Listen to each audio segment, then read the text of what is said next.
Hi everyone, hope you all are well. So today we will discuss about chapter number 3 of class 6th, what is government, part 2. Because we have already discussed about the meaning of government, we have discussed already about the levels of the government, various activities of the government and functions of legislature. Fine. In this video we'll discuss about decision making and participation, universal adult franchise, key elements influence success of the governments, types of government and the suffrage movements. थोड़ा सा आपके लिए new है, please try to understand it carefully as you are in 6th class. So let me start with the first term, that is decision making and participation.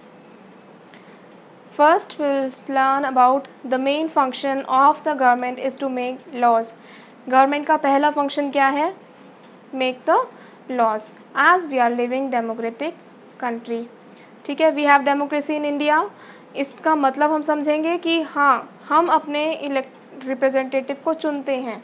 ठीक है, क्योंकि हम democratic country में रहते हैं तो हम कह सकते हैं we have right to choose our representative. Representative को हम हिंदी में बोलते हैं प्रतिनिधि, जो हमारे वेलफेयर के लिए काम करता है, जो हमारे नेशन के वेलफेयर के लिए काम करते हैं. Clear? Next, in a democracy, the decisions are taken by elected representative of the people. Clear? इसका मतलब ये है कि डेमोक्रेसी में जो भी डिसीजन लिया जाता है, हमारी कंट्री में जो भी डिसीजन लिया जाता है, वो किसके द्वारा लिया जाता है? हमारे इलेक्टेड रिप्रेजेंटेटिव के द्वारा लिया जाता है. Clear?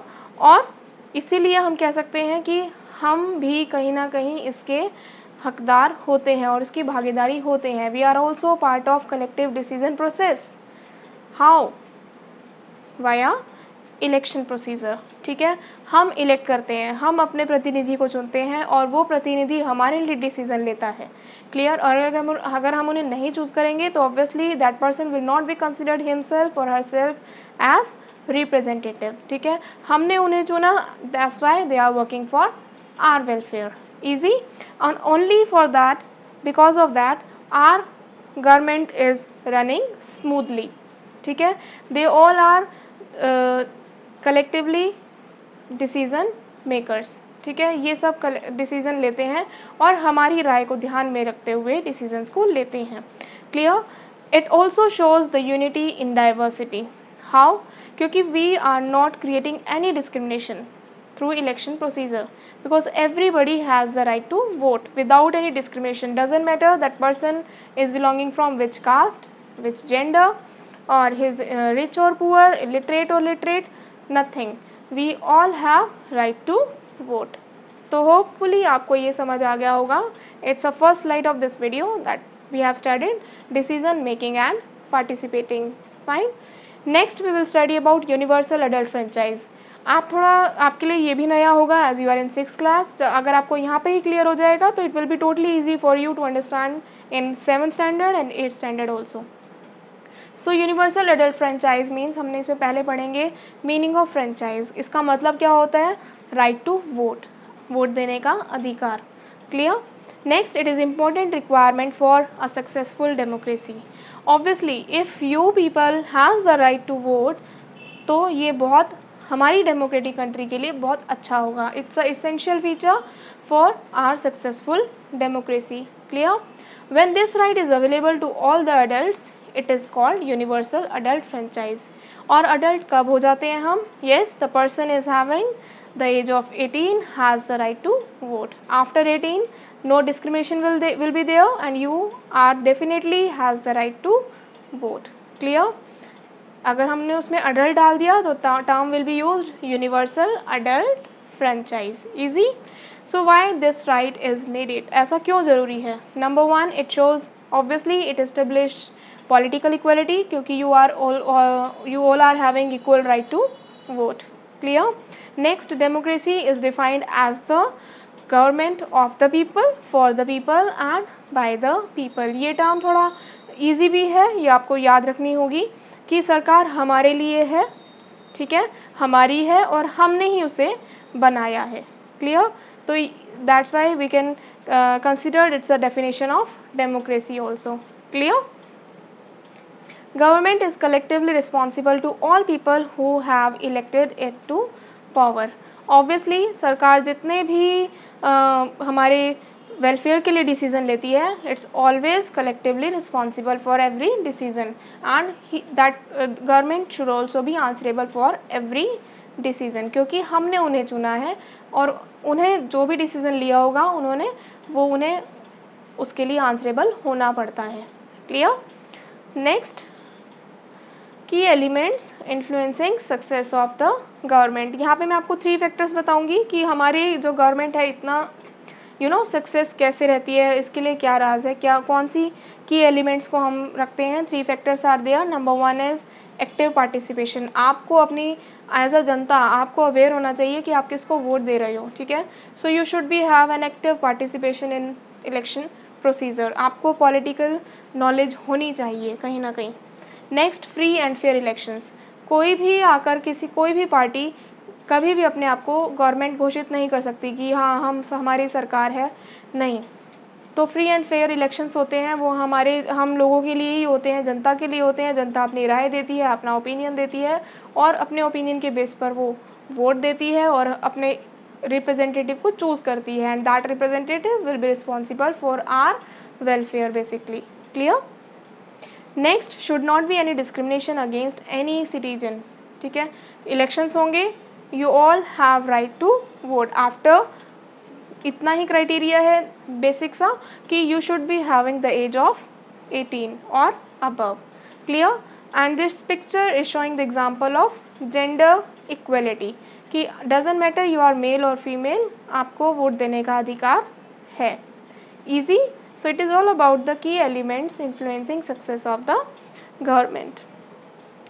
Next, types of government. So class number 1 type of government we are having, that is democracy. That is in our India, you can say हम democratic country में जी रहे हैं, रह रहे हैं. So in a democracy people are supreme. How? Because we are choosing our representative. Clear? So it is the people who give the government the power to make decision and enforce the laws. हम ही हैं जो सरकार को power देते हैं for making any decision और laws को implement कराने में या इन्फोर्स कराने में. So government has the power only because of us basically. Clear? It's all easy. इसमें आपको मैं एग्जांपल दूंगी, इंडिया एंड अमेरिका. क्लियर? तो obviously if we are choosing our representative, so government should be answerable for any decision. Clear? Monarchy, the head of the royal family is the head of the nation. एक monarchy government होती है जिसमें royal family के head को ही king या queen या कह सकते हो इन्हीं को ही रिप्रेजेंटेटिव मान लिया जाता है. जैसे हम कह रहे हैं कि किंग और queen do not have to explain their action. यहाँ पर जब वही राजा हैं, वही हर चीज़ के डिसीजन के लिए रिस्पॉन्सिबल है, so they will not be answerable for any decision. कोई भी आंसर करना ही नहीं है इनको. And you as a common people we also have no right to ask any question regarding the same. Clear?